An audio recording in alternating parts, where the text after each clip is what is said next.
welcome everyone. My name is O'Neill Carter. I'm a regulatory associate at Regeneron based in actually Saratoga County, New York, and I'm a member of the daily planning team. I'll be moderating today's program along with my fellow committee member, Morgan Meyer. Morgan is a sports reporter at Southern Dutchess News in Hudson Valley, New York. Just to give you a heads up on the Daily Career Compass is a recurring learning and networking forum that examines trends, changes, and challenges in today's workplace. We engage experts to share strategies and tools for professional development that will contribute to career success regardless of industry experience or position. Our goal is to help you grow what you know as well as who you know in a welcoming, supportive professional environment. And without a fee, thanks to the sustained sponsorship of Dulye & Co. Consultancy, a leader in workplace effectiveness. We have a blend of daily members and newcomers joining today from many countries, industries, and positions. Let's take a few seconds to connect by typing in the chat box your name, company, title, and where you're located. And if you'd like, add your LinkedIn profile URL.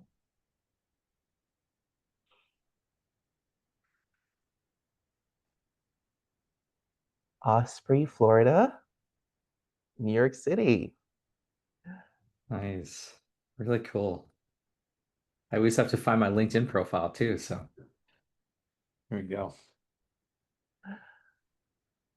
All right, let me quickly review some ground rules. For now, please stay on mute. Use the raise hand feature when we get the conversation going to participate. Remember to unmute when you are called on. Use the chat box for comments and questions pertinent to the topic. As a reminder, the first 30 minutes of this program are being recorded. We'll stop the recording once we go to breakouts. A quick shout out of appreciation to my fellow volunteers of the Career Compass Planning Committee, who are the producers of today's program. Colette Rocha, Financial Advisor at JP Morgan Wealth Management in Houston, Texas. Allison Schmidt, Executive Director of E4All Berkshire County in Pittsfield, Massachusetts. Aaliyah Marrow, filmmaker at ASM Productions in Durham, North Carolina. Charles Lerner, Senior Manager of Fundraising and Sensory Accessibility at Culture City in New York City. Let's move on now with a quick poll question for you to answer in the chat box. We want to know, rate your AI proficiency at this time. Do you consider yourself beginner, intermediate, or advanced? Nice, Ruth, beginner. Thanks for being honest, Ruth. Awesome. Another beginner. Oh, this will be fun. Okay, a couple beginners right away. So we'll talk about some really cool stuff. Intermediate, maybe.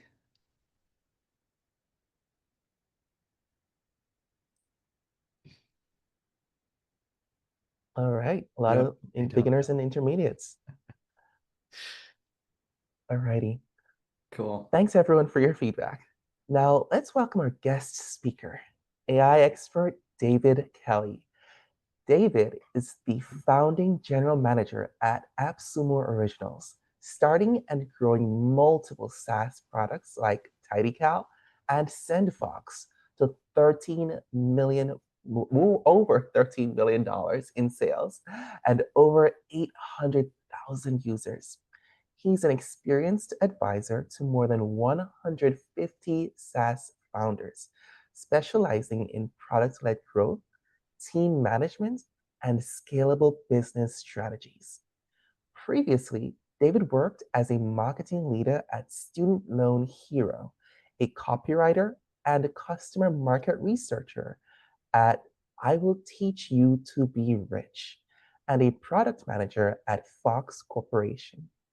Currently based in San Diego, David has a Bachelor's of Science in Information Technology and Management from Syracuse University.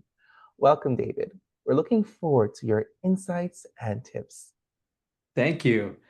It's so great to be here. I'm really, really excited for this talk. With the proliferation of AI, it's just so interesting where we stand. And I think there's a lot of confusion on where AI can fit and where AI doesn't fit. And what is kind of interesting to consider is that in my mind, AI is really inevitable. I have no doubt within the next couple years that there will be multiple companies that are $1 billion plus with probably only 1 to 2 employees. I would bet almost everything on that. So when we see this inevitability and there's a lot of confusion around it, it leaves us in this place of kind of weirdness, right? So how do we use AI? Where does AI fit? Where does it not work? And how do we think about accelerating AI implementation for both our personal development as well as work? I use AI every single day. I think some places I use it pretty well, other places I don't know what I'm doing at all, and I'm just bashing my head against the keyboard trying to get the prompting to work. So you'll hear real experiences that I'm actually testing and trying in our multi-million dollar business to try to be more efficient and effective. Now, let's take a look at this first slide because we're going to just jump right into some of the goods around AI. Where AI can help us accelerate is thinking about our productivity, our personal brand, and networking, in addition to many other places. One of the best descriptions of AI that I can think of is it's like a really, really brilliant assistant. So we need to give it direction, we need to give it some input, but when we give it the right input, we get the right output. Can hop to the next slide, please? Awesome. So, we're going to talk a lot about collaboration with AI. And the title of this presentation, very appropriately with collaboration, is How do we use AI as a sidekick? What that does not mean, and I want to be very clear about this from the beginning because I'm going to mention this a lot. What that does not mean is abdicating our entire brain function to AI. So when we stop thinking and when we have AI do everything, we tend to get really bad output and results. And that's swinging way too far to one extreme. So we swing to another extreme when we just don't engage AI at all, when it is so inevitable and it's being used in so many places. But we also swing to the other extreme where we're like, hey, AI does everything. And we don't want to do that either. Cool. So when I think of the human AI collaboration workflow right now, there are a few ways I kind of think through this process. The first is that AI drafts, and this is actually somewhat of a complex subject because it's not necessarily that AI drafts from scratch, although in some cases it can. A lot of times it's like AI enhances. So I was listening to a podcast the other day and with a pretty well-known author and futurist. And he was like, when I'm faced with a blank page in front of me, I do not use AI to create from blankness. I use my brain to create from blankness, and then I use AI to help supplement and fill in the gaps. Whether that's supplying research and understanding and data so that I know what to write, or whether it's taking a draft of something that I already wrote and helping me fill in the gaps and understand where some missing spots are, or some confusing language, or some confusing strategies or outcomes. AI is meant to supplement and to collaborate. And then an important part of AI is we also review the output. We review the output not only for accuracy, but we review the output to make sure that it's giving us the right content and materials in the right ways. So what is absolutely true, without any doubt of certainty at this point, is the large language models from OpenAI, from Anthropic, from Perplexity, from Google have ingested the entirety of the known internet at this point. So anything that was ever publicly released on the internet is inside of AI. When we have that much information, we not only have to review for accuracy, but we have to review for focus. We have to review for relevancy. We have to make sure that we're reviewing in a way that helps us accomplish whatever our goals are. And we'll talk a lot about prompting and how we think about prompting, but we want to make sure that we're getting relevant information in. And then enhancing and finalizing, just going back one slide, one more, please, if you don't mind. I'm thinking about enhancing and finalizing a lot recently, so I want to double on that. Asking the right follow-up questions to AI. So when we have the entire known internet as a data stream or a source for AI, we want to make sure that we're enhancing the right way and we're finalizing the right way. Oh, awesome. I see a comment in here. I'm using it to develop travel itineraries. Yes, the supplement I provide after this event actually talks a lot about some prompts you can use for travel. I just got back from a trip to Japan with a bunch of people, including my girlfriend, and we used AI a lot for travel itineraries. So I love that you're using it for that. A lot of people don't know that, but it's a great place to use it. Okay, so now getting back to the slide in front of us, prompting smarter, hallucinate less. Now, there are defined best practices for how to go about prompting AI in the best way. When we have so much at our disposal, making sure we prompt it the right way is critically important. And when we think about how to think better, the solution to thinking better, some of the best thinkers I know, and I would encourage anyone to do this, especially if you're early on in your career, is to understand how to write better. When we understand how to write better and formulate our thoughts into cohesive sentences, cohesive paragraphs, make proper arguments, that'll serve you your entire career. What writing better also helps for in this new era of AI is the better we know how to write, the better we also know how to prompt. So not only does writing help us understand just how to think, which will help us in all areas of our career, it also helps us understand how to prompt. So when we think about the prompting basics, we want to define the role that AI plays. We want to specify the task that we want AI to do.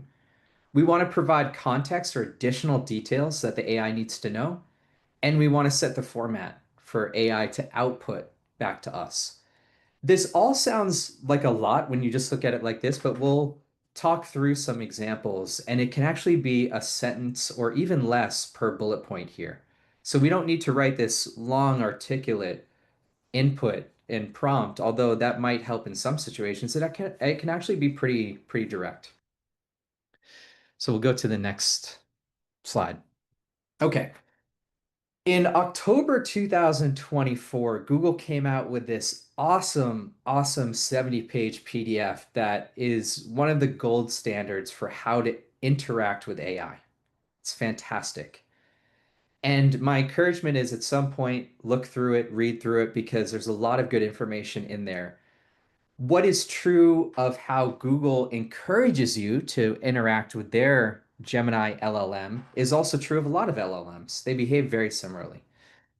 And Google best practices are right on this page. They're telling us exactly what we need to do. So we don't need to reinvent the wheel. We just need to follow the guidelines. And then we can paint within the lines and get a little creative, but following the guidelines are kind of the baseline. So the first thing we want to tell the AI is you are a persona. We want to define the persona. So you are a sales expert. And yes, Khaled, LLM is large or language learning model or large language model. It depends. So referring to any generative AI like ChatGPT, Gemini, Perplexity, some things like that. So the first thing we want to do is make sure we define the persona. You are a sales expert. You are a copywriter. You are an administrative assistant. Whatever it is related to the task at hand. And then the next thing we want to do in the same prompt window is tell the AI its task. So you are a sales expert. Your task is to develop sales outreach copy for me to email to prospective customers that will convert them into leads. Very clear task, right? The next thing we want to do is actually provide additional context. So the additional context helps the AI understand, is there anything else I need to know that would help this person accomplish their task? So maybe the additional context is you or I work in a SaaS business and our product is Acme Corporation that sells a $9 product per month that helps people accomplish better calendaring or better scheduling or whatever the context is. So you are persona, your task is to do this. The context that will help you accomplish the task is this. And then finally, we define what we want the format to be. I would say this last step is somewhat optional. I don't define format very often unless I'm very specific about it. So sometimes we do want to be specific about it though. So sometimes we want to tell the AI, The format I want outputted or give this to me in is important. So the format I want this in is bullet points. Give this to me in a very short paragraph sentence. Or let's say you're working on a strategy document. The format I want this in is a clean, polished Word document, one pager that I can share with my executive team. Done. Now, within that framework, we actually get some of the output we need. And we can go to the next slide to talk a little bit more about that. Okay. Now, let's say you create this prompt with the persona, with the context, with a task, with a format, and you're still not really getting what you want. And by the way, this is where a lot of us are stuck with AI. I imagine there are a lot of questions and a lot of people on this call and just in the industry who are like, I don't know how to get AI to do what I want, or I don't even know what AI can do. Now, one of the ways when we're really struggling with prompting, let's say the persona and the context and the task and the format are not working the way we want, or we're just feeling a little bit overwhelmed. Here's a way we can go about this. Take your very layman's term prompt. Don't even worry about the format. Don't even worry about the context. Don't even worry about the persona. And use one of these prompts we see here to help improve it in a way that a LLM understands, in a way that ChatGPT or Gemini understands, or any of them. The official recommendation from the Google team behind Gemini is to use this prompt right here. Make this a power prompt, and then you paste your concept of a prompt right after that. What Gemini will then output is a power prompt that is well understood by its model or better understood by its model that you can then paste in another window and get an output result. My favorite one, and I've been playing with this a lot this week, is this second one. So let's say you're using a different model or you even just want to try a different one. What I will do is I'll take that entire concept I laid out, the persona, the context, the task, the format, and I will write that. And then I will, in the same prompt window, I'll just do two paragraph spaces. And I'll put this. I'll say, consider my query closely and rephrase it in the manner of a sub and vocabulary of a subject matter expert. Answer that question rather than my own. So basically, what I'm telling ChatGPT is like, hey, here's the concept. I actually don't know if this is great. You frame this in a way that's great, and then you answer that question instead. So the way you frame it based on my original question is probably better. Please go ahead and answer that because I don't know what I'm always doing. So if you're struggling, word for word, you can copy these and use these directly. All right, now there's so many use cases for AI. And again, I'm so excited for what is a new era of just so many cool things happening. I can't even put into words just like the excitement I have.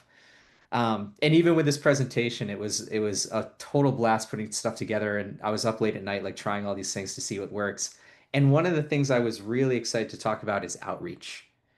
And what I really want you guys to take away from this meeting is a couple things. This event is a couple things. One is that AI is inevitable. It's here, whether we resist it or not, is a personal choice, but it is inevitably going to change business. The second thing is knowing that it's here, how do we prompt AI in the right ways to get the right output? So the right data in results in the right data out. And the third thing, which is what we're going to talk about here for a minute, is what are some use cases for AI? I think we're really, really, in many ways, not prepared for the creativity of what AI can offer us. An analogy I've heard about AI, which I really love, is it's like being presented with a first spreadsheet, first ever Excel spreadsheet, and people being like, what do I do with this? And now we fast forward 25 years after Excel was introduced, and it's like people run entire businesses off a spreadsheet. Like we run our entire business P&L off a spreadsheet.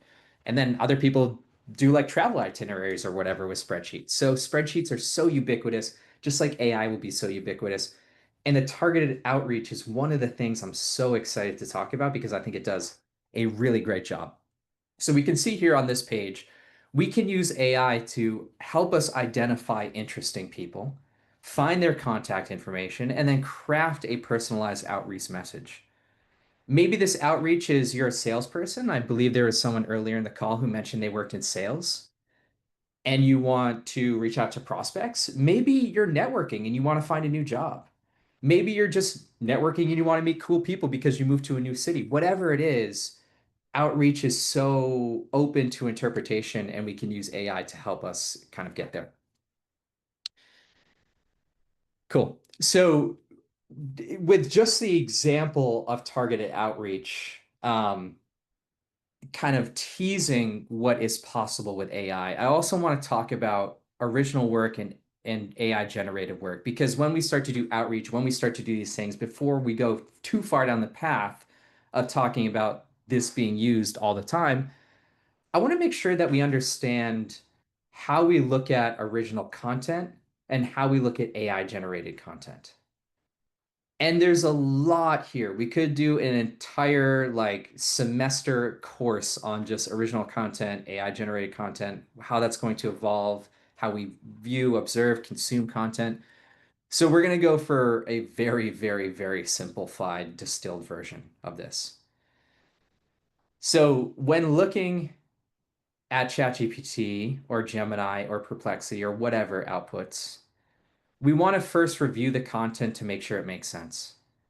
You guys are probably seeing a lot in academics. There's all these stories about people just getting, um, they just like put information into ChatGPT and they just get like output of an essay that is so clearly not written by them. And we can see it with M dashes. We can see all these other telltale signs that are somewhat unusual. What we want to make sure we understand when we're creating content using AI to help us generate content is that we review the content for tone and voice. We check the content for accuracy and sources that are actually real. Please don't be the lawyer who brings a fake source into a briefing. That probably won't go well for you. And then we also want to make sure that we have a personal touch that resonates with us, right? So again, this is why I go back to AI generation should be your sidekick. It should be your supplement. It shouldn't be something that we do from scratch necessarily, unless it is something that is maybe privatized, not shared more publicly. And here are some additional tells. Sentences may be the same length and rhythm. Overuses of M dashes, which is a joke everyone is talking about now. Output numbered lists and formulas, repetition, personal details, things like that. With all these recommendations, the market is changing so quickly that I didn't really want to recommend too many tools, because what is accurate today will not be accurate tomorrow. What is used today will not be used tomorrow. What I more accurately want to talk about is just theories, but there are two good tools, GPT-0 Hive AI Detector, that help detect originality versus AI generated with some level of accuracy. Okay, so this was meant to be a very high level discourse in AI. My hope is that you guys will see AI as not something to resist, not something to hate, but as something that can truly help you become better in your roles and in your careers and in your personal and productivity areas. So outside of business, using it for meal planning, using it for trip planning, using it for understanding how to fix things. So, for example, there's like a hole in my drywall in my garage. I took a picture. I asked ChatGPT what to do about it, and it told me what to do about it. There's so many uses for AI. So, this is meant to be a tease, and my hope is that you guys will design a 30-day plan using ChatGPT, and you can even input this directly into ChatGPT or Gemini, your favorite AI. Design a 30-day plan. Each day, give me a 5-minute AI task that helps me learn AI better in my role at work. ChatGPT or AI will ask you a follow-up question about your role, and you can kind of go from there. But I hope this was helpful to be like a very high level dive in, and I'm so excited to hear what you guys use with AI, and I really appreciate everyone listening. So thank you so much. Thank you, David. Before we head into breakout sessions, let's address a few advanced questions received from the audience. Yeah, this We is my did, favorite part. Let's do it. we did receive many, and thanks to everyone for your input. Morgan, can you review the top two that rose from the pack? Absolutely. And thank you, David. Your enthusiasm for this topic and your knowledge has just been incredible. Thank you for sharing. So the first Sure. question is, can AI really help boost my job search or even just give me direction in my career? Short answer is yes, absolutely. So there's so many ways this can be true. There are a lot of tools out there. I'll let you guys search or even just use ChatGPT to help craft resumes better for roles. So to understand, you can even use ChatGPT to tell you and distill a role and be like, hey, based on my experience and my resume, is this a good match? Should I even be applying for a role like this? It can be used, Ruth, that's actually a really good one. That's interesting. So it can be used for ideating side hustles. It can be used for developing marketing strategies. It can be used for so many other things in one's role. And then also in the job search, there are a lot of good tools out there. Hunter.io is one. There are a bunch of others that help you identify leads and prospects to reach out to and go about it that way. I would say, let me add this because this is an interesting element. So finding jobs is becoming harder, right? It's always becoming harder. I'm sure in the early 2000s, people were like, this is the hardest it's ever been. Right now, it's the hardest it's ever been. 20 years from now, it'll be the hardest it's ever been. It's just how it goes. What I will say, my encouragement is for AI with job searching is to help you identify and research companies or people that you really want to talk to, really want to talk to. So using AI to help you hyper focus and then craft really great outreach to people that are most relevant for your job search, I think is a great use for it. I hesitate to say that we should necessarily be using it to spray and pray our resume at a higher volume. I think that is still playing a losing game. It's just playing a losing game with more volume. So instead, use it to help you identify who you want to talk to, what type of roles you want to look for. Help it learn about yourself and what you're looking for, and then it'll help you find people or get you on the right directional pathway towards finding a job that you love. And our last rising question is, how do I use AI to boost my personal brand? Mm. So personal brand is big. I'm a big proponent of building a personal brand. I think it's huge for really unlocking a lot of stuff, especially in later stage growth of your career, mid to later stage growth. I think putting in the time early is really advantageous. Uh, at a high level, I think LinkedIn is becoming really interesting. I think more and more people are using LinkedIn for their professional networking. It went from like a pretty niche site to now being actually like kind of a cool, popular social media platform. So I would use AI to help with personal branding, to help me create a better LinkedIn profile and conceptually come up with different posts to write. And I would do one post a week for 3 months and see how it goes. I would also think about using some of these tools like Replit, Lovable, VO, Bolt, some of these other development tools to create a website if you don't have one already. And then to post on it maybe once a quarter. Do a blog post on it once a quarter in a blog post that you think is relevant to your career or the path you want to take. So again, really high level. There's so much more to go down there, but I think that can help get you in the right direction. And I think Hannah has her hand up, right? Hannah, you have your hand up? Yeah, yeah. So I had a question.